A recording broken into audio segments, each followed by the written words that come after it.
time now.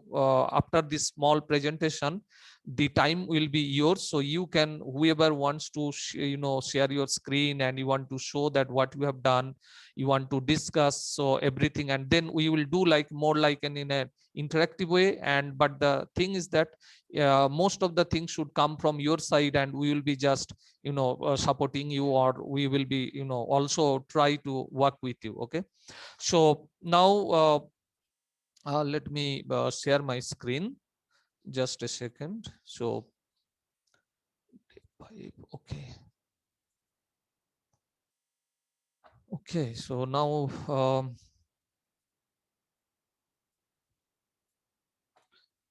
okay, so I think you can see my screen. And yeah, so the recording is going on.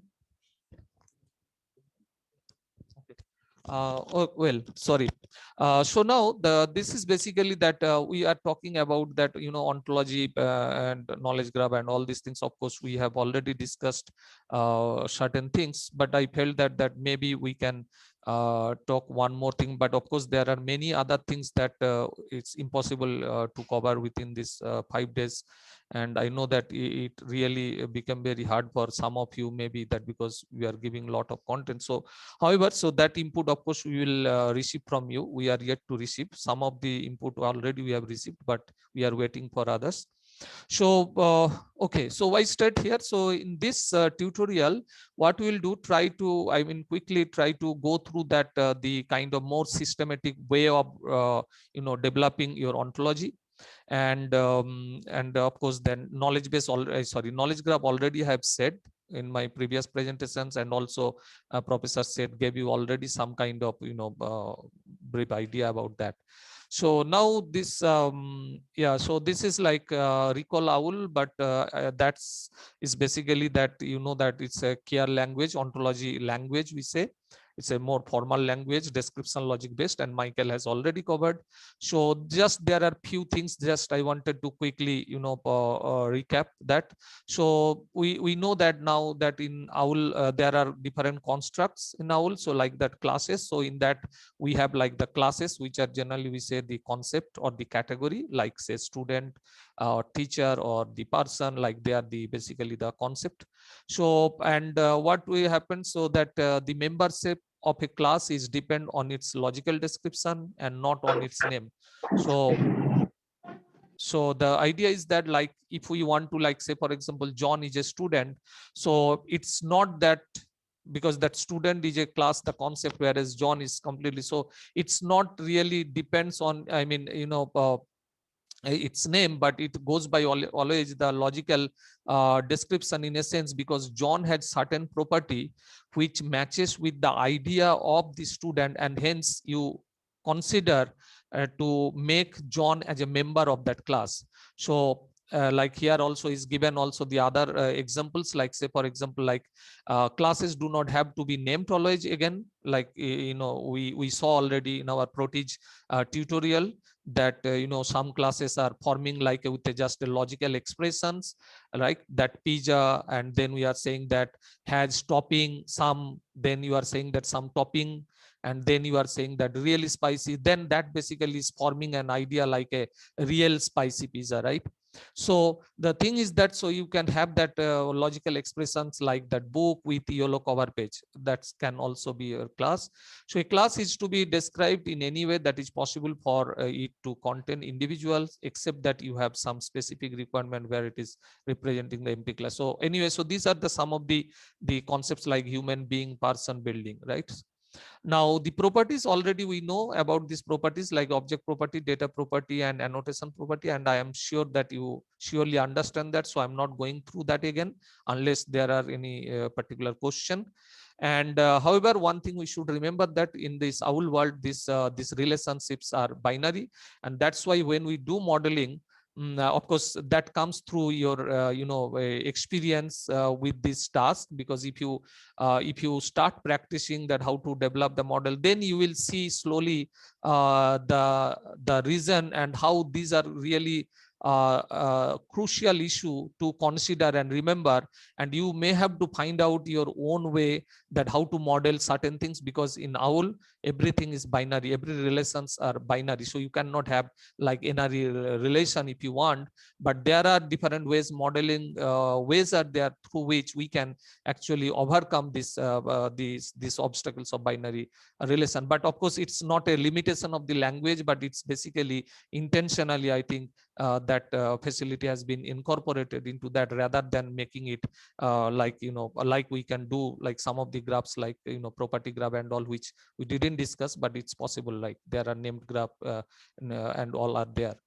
uh, then individuals, of course, we already by now we understand that me, us, our institute and all can be a member of a class. So basically they, sorry, yeah, so members are basically, here we are referring to as an instance the real data, like real John, real Mary, okay, and real ISI. So, or say for the SEMTech 2020 is a real concept. Of course, it's not a physical thing, but still it's an object, right? Which is a kind of a, which can be put it under the workshop or international workshop. If we have a more specific class under the workshop, like international workshop, then we can associate as a member this SEMTech 2020 as one of the members of this international workshop group. Uh, there are different features that already are discussed, so like just I'm reading them name, that like equivalent classes, we know that, then super classes, inherited anonymous classes, members, keys, disjoint classes. So these are the some of the features that we already discussed. Then property characteristics, that also we discussed, like transitive property, symmetric property, asymmetric, functional property, inverse, functional, reflexive, irreflexive. So these are the things I think Michael fairly explained. So that's, I think that's great. So now these are the things again, just this cardinality that, as professor said, also was telling, like value cardinality, or you want to restrict to the domain knowledge cardinality level. So you can do many such kind of things. So here, like you know that we use like some hedge topping, and then some topping from that domain, that of the topping class, that where you have list of members. So like you have this existential, you have universal, that means everything from there, only one thing, and then you have the hedge value like equals, cardinality like exactly one, or you want to say also sometimes like greater than, less than, all these things you want to say. So these are basically the different restrictions types. And yeah, reasoning also we have done, like of course we did in, I mean, the reasons, whatever the reasoning you saw there, they can be further classified. They can be seen from the perspective of like subsumption reasoning, concept consistency reasoning, instance checking reasoning, relation checking reasoning. So these are the different levels of reasoning that already in throughout this all these days we have done it. Okay. Now, these are the reasoners, of course, we already know, and we used highly this pellet, but there are many other reasoners are there, OWL reasoners. Okay. Now, yeah, this is the one that we want to focus today in this short presentation. So the thing is that, that when we build an ontology, as you know that also, I mean, I asked that question that whether we can automatize, and this basically it's very difficult, because this, that I think some of you already are familiar with this classification, right? You know that how difficult it is to build a kind of a small hierarchy, because in every steps your judgment is involved. And when we talk about that, that how do I classify, basically in the class also I give a very common example, like our wardrobe, that where we have a lot of clothes, and then we try to classify, and that classify varies from person to person, because you may are a party person, so you may have a like a party wear, you may have a some kind of office going person, also you will have office going, then casual. So different classification you may have. Just we can have multiple classifications only for our wardrobe, right? So the thing is that, and that's basically that often that classification gets influenced by many factors, right? Your choice and your requirement. So there are many multiple factors that we basically, whether we realize or not, but they always play a game, I mean play a role in your taking that decision, that whatever you decide, that to group all your clothes, right?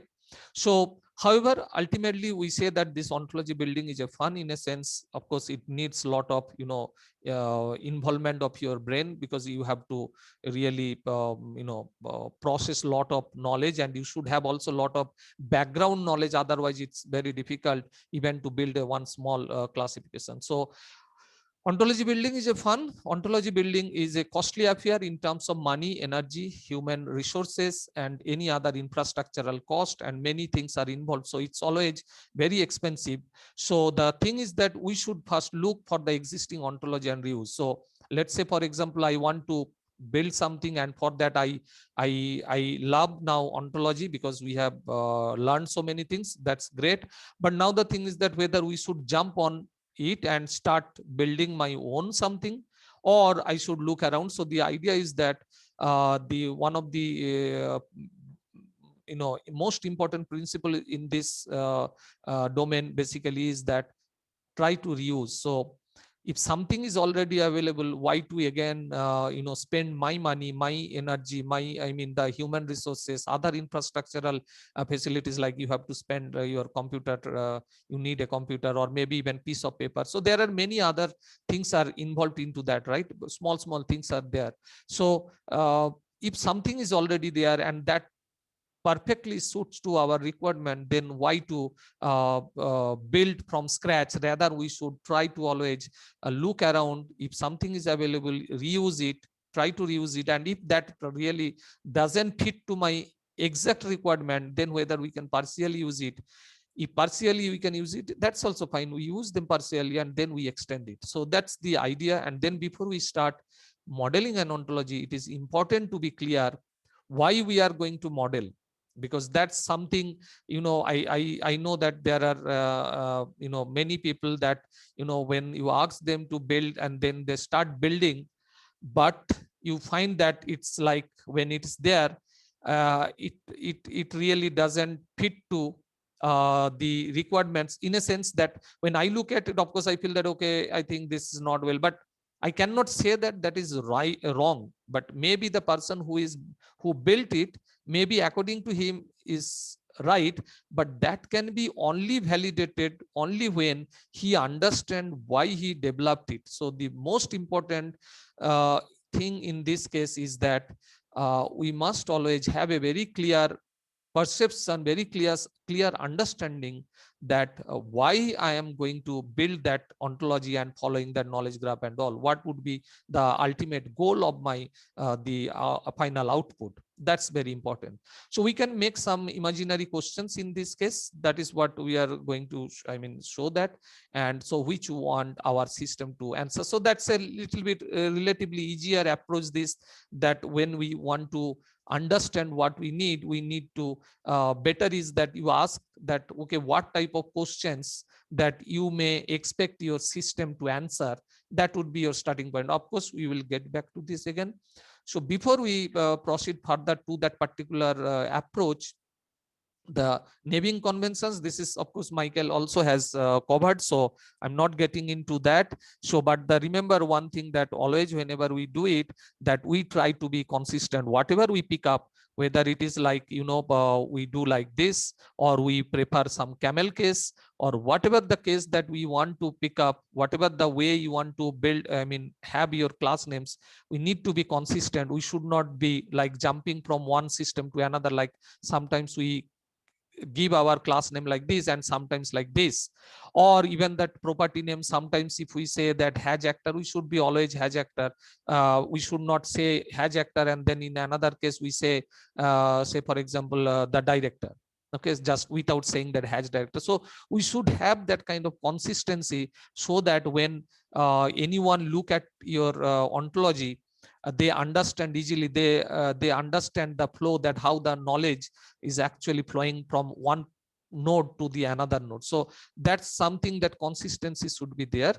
You can always take the mixed approach, mixed naming conventions, but it should be like in an every facets we should have a consistent, we should be consistent, we should try to follow some consistency. Now yeah, so that of course this is for, this one was developed for some other tutorial. So anyway, so we are going to okay.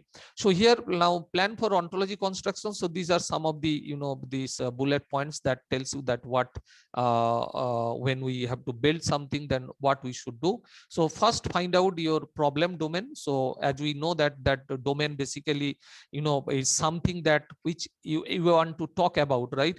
You want to communicate about that. So you want to communicate about the knowledge of that particular thing. So the domain is really very generic in nature. It's not like particularly like we learned say for example, those are from this LS, with the LS background, we know the discipline, right?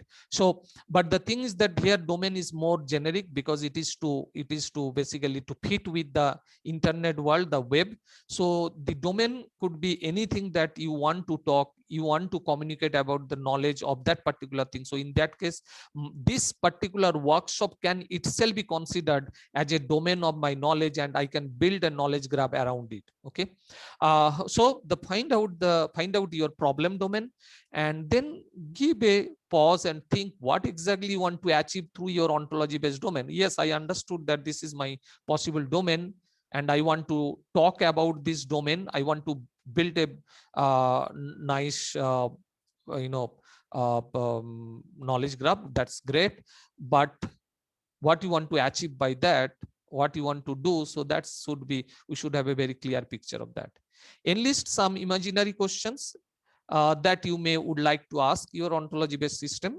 So you should build up some questions that I will show you in the following slides, and then based on the imaginary questions, try to come out with a draft conceptual model of your ontology. Model your ontology in terms of like classes, object properties, data properties, individuals. Of course, if you have in your mind that you are going to build an OWL ontology, okay, in that case, of course, because you know that OWL gives us that model, like you will have a set of classes, object properties, data properties, and you may have also annotation properties, but that's not the part of the actual model. Your actual model part is class, object property, data property, and individuals. Annotation property we use only for creating the metadata about the ontology or the different classes or the properties or the individuals that we have within our knowledge base, that if we want to have the metadata for each of them or for the overall entire ontology, then we can we generally use that annotation property.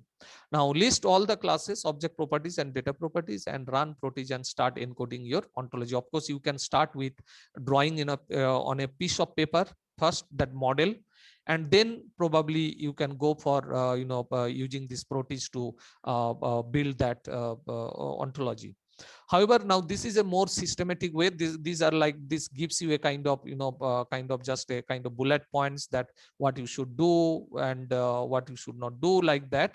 Now this is a more systematic way, but there are you will find by now, I think almost we have like I think more than 30-40 such methodologies, but there would be, you will find very the very few, like maybe some 5 to 10 different methodologies are already there on the literature, which are in terms of their purity, they are basically the first hand one, they are pure.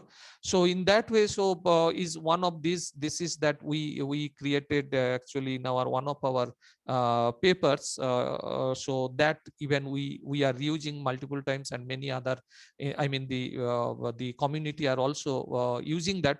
So this is a kind of gives a kind of systematic way of building this ontology. So generally, as we already said, that we need to first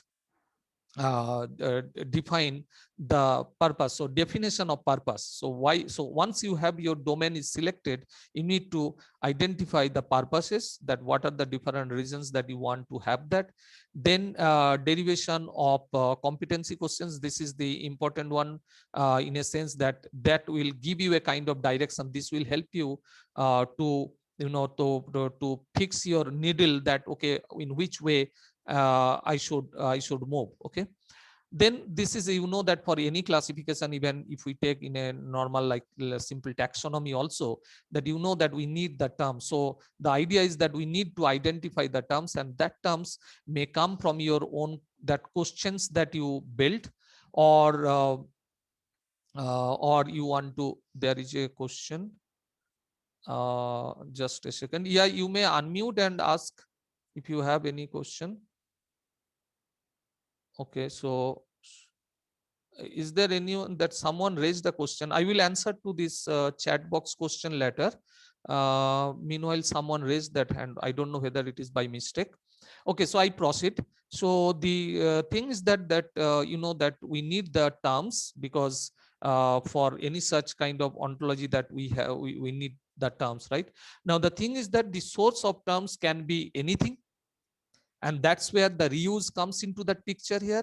Like it can be like, you know, coming from your some existing relevant domain specific vocabularies, or it can be that particular within that domain there is some related ontology already available, or it can be something is nothing there, that you are trying to build something that which really doesn't exist.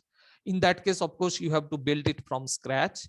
And in that case, the most important sources could be like any lexical databases, that if you have like say WordNet, or and then of course you need the domain specific literature, because that WordNet cannot give you a lot of domain terms, so it won't be useful very much for that purpose. But you may look for the other resources like the literature on that particular domain, and maybe the surveys, maybe the questions that you have derived already, or maybe the other different sources from where you can actually get your terms for your ontologies. And then you need to analyze, in a sense that, you know, you need to understand that what those terms stands for. So that means you need to get into the natural language semantics, the meaning of each of the terms, so that you can actually, group them. Okay, because you know that this in the classification, the or the any taxonomy that you build, it's all about the differences and similarities, because when you try to group certain things, you go by their differences, right? Then only I can say that this A and B are two different things, right? So you need to analyze each of the terms that you have, and then you have to find out that whether you can group them, those terms, and then whether you can order them maybe in an hierarchical order. Like that, you have to come out with which actually leads to your knowledge synthesis level. Then after that, again, we are talking about the reuse and standardization. So here again, the thing is that some of the terms that are possibly coming from, like some survey or some other kind of, content that is from different blogs and all, and you have adopted it. But the thing is that, that this ontology becomes a like a basically we treat it as a like a standard vocabulary. So the thing is that, or the control vocabulary, rather, you can say that the control vocabulary. So the thing is that we need to standardize the terms, because maybe in the, in the domain, when we talk about a very particular domain, the terms that are used by the domain experts or the domain people may not be the exactly the same that the way the people outside of the domain they use. Okay, so we have to be careful in that, so we need to make it standardized. That means we have to include only those terms generally used within that particular domain, whatever that we are working on. And then design of representational model. So this is something that which I said that earlier, like you need to have some kind of idea that what exactly you want to achieve, which you have already defined in here. But the thing is that you need to now, keeping in view that you have to build a kind of representational model, like, okay, I have this class and this class can be connected to this particular class, and then you will have a different direction. So you need to have a kind of model. Okay, so that once you have that model, that means I think some 70 to 80% of the job is already done. Okay, then next is the formalization, that basically that ontology development. So in which particular, I mean, what particular language you would like to formalize your model, that's the that question comes into that picture. For example, in our case, if we take this owl, so okay, fine. So for us, owl is the idea of using it. Okay, so we will be then we just encrypt it. For that, we can take the help of a tool, or you can do it even using your notepad, anything whatever you feel comfortable. And then of course, like any other place, so that comes like evaluation. So evaluation we have to do of that whatever we actually wanted to achieve, whether it matches to that. If not, then we have to go back and look at, maybe there is some problem there, probably some problem happened in this analysis level, the way we tried to classify those things, probably it didn't happen.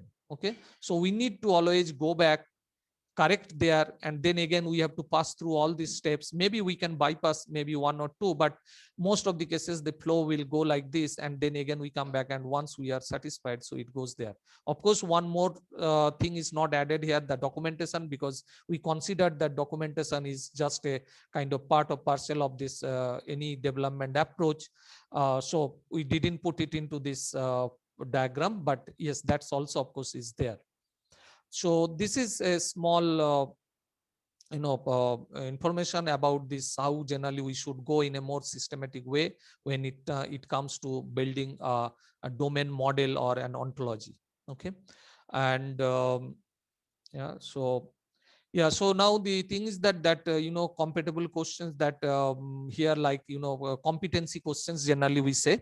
So the competency questions are like let us say I'm thinking of a kind of academic environment like that. Into ontology actually was built by from a very from a very simple idea like that what you are seeing here. So it slowly over the time it incrementally we built it, and now what you see that still I know that it has to be built up further, but it's like it took several months together to build up to that level. But generally we started with this, like say for example, like tell me the research interest of Professor X, give me the name and email address of MSLI students or any students, give me the contact address of Dr. X who is working on topic Y, tell me the publications of Dr. X, give me the programs that are offered by some organization X, what are the courses offered in MSLIS, and who is the supervisor of student X.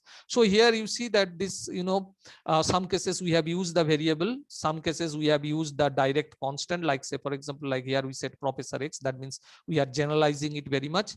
But here we have not generalized, but again it can be also made it as a variable, and just we can generalize it so that it is applicable to anyone. So like that, the more number of questions, the more number of that you have such competency questions, that expected that your model will be much more sturdier, that it will be able to answer many such kind of questions. Okay, and once you have that, you basically start extracting them and try to identify that who are the terms, can be the classes, object properties, data properties built within that hierarchy. And also if you want, you can further possibly you build the ontology, and then you see that whether you are able to see what exactly you have in your mind, right? Because always whenever you build something, you want to build, you have some kind of perceptions, some kind of vision that is working back of your mind. So you would like to match that whatever you got, is that sufficient, is that like fitting to your what actually you thought of, right? So you have to see that how you can do. And if you have that, and if you can see that how the model is coming, that means, as I said earlier, that half of the, I mean not half, almost like 70 to 80% of the job is actually done. So now the another thing is that like these terms are like coming only from your competency questions. But remember that when we talk about the ontology, it's not a very simple data model, right?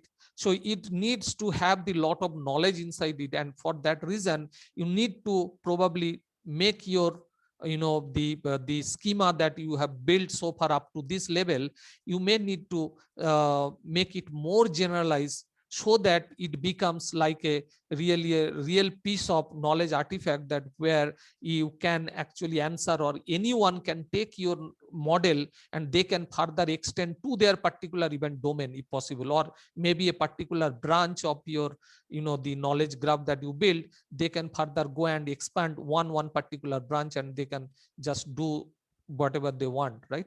So here the idea is that, so the thing is that, can we further generalize the above classes and properties for widening the scope of the ontology? And yeah, so that's also, and that's the this kind of that schema out of that whatever you saw here. So that's the kind of schema that we built initially for into, but of course this is very old. We have a lot of other other things that we have inside now. So now I try to answer the question that there was a question. So sir, how can we make good question for ontology? Sometimes others will have better question, and is it good to conduct a survey or sometimes like that to find relevant questions for evaluation? Yeah, so that's actually very good question actually, because when we talk about the competency question, so the thing is that whether I myself ask myself that why I'm trying to do, and then try to jot down some set of questions, whether that is sufficient enough. Yeah, it's basically depends, but of course it is always good if you can identify your target users that for whom you are going to build it, because surely you are not going to use it for your own purpose. I mean, even if you can use for your purpose, of course, then you become the user of it, and whatever you do, I think you will be that would be fine, right? But if you are targeting a particular group, then it would be always good to reach to them, understand them, what they are basically looking, what they feel that it's something is not there, and from that either you yourself formulate the questions, or even you can probably ask for their help to give you certain in writing, or maybe some like in that kind of question, so that that becomes an input for you. Of course, as I said, that for that, yes, you can conduct a survey, and many places actually they do that.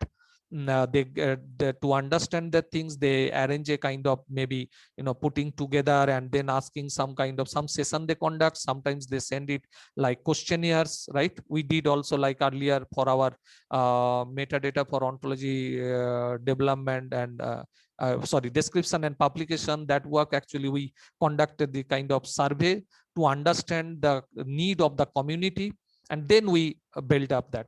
So but again, that's not like a only one way of doing it.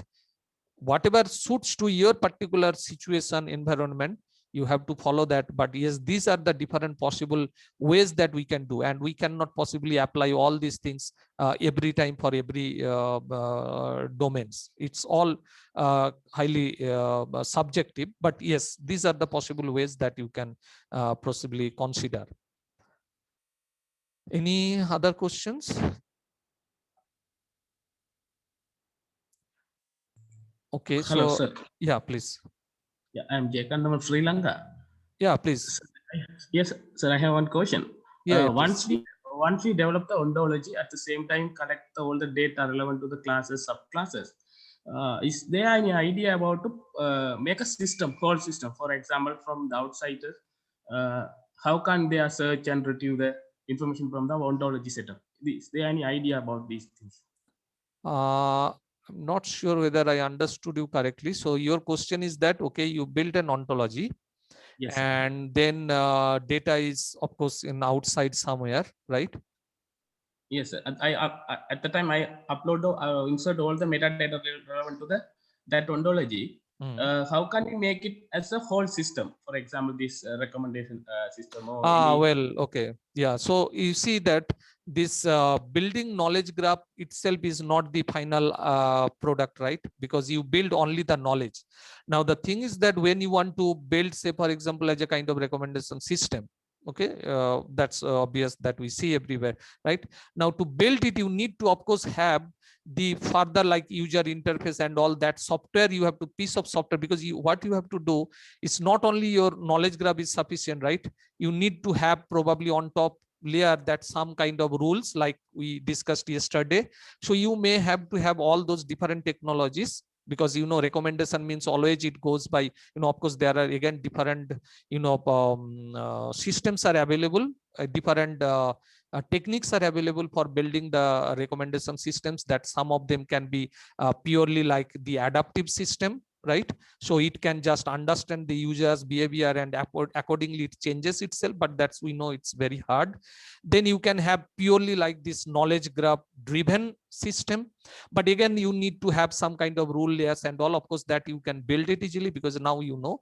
But the thing is that to assemble all these things and put at least a kind of interface, and then how that knowledge from the, like when you give a recommendation, how it will work in towards direction or a single word direction, like that. Okay, whatever you comes, you just analyze every time internally, and then you give the recommendation to your users, or you want your users to interact with your system, and then the system understand it and then sends the recommendation. So these are all depends. So the piece of software that which will be actually assembling all these things together and make a final output for the real use, it's really a different game again, that you need to build that software. What you already know, that is that the actual system, the knowledge system that is going to work as a core of that software, that you already know. So you need to just build the frame outside of it so that it becomes accessible for others. Okay, so that's the idea.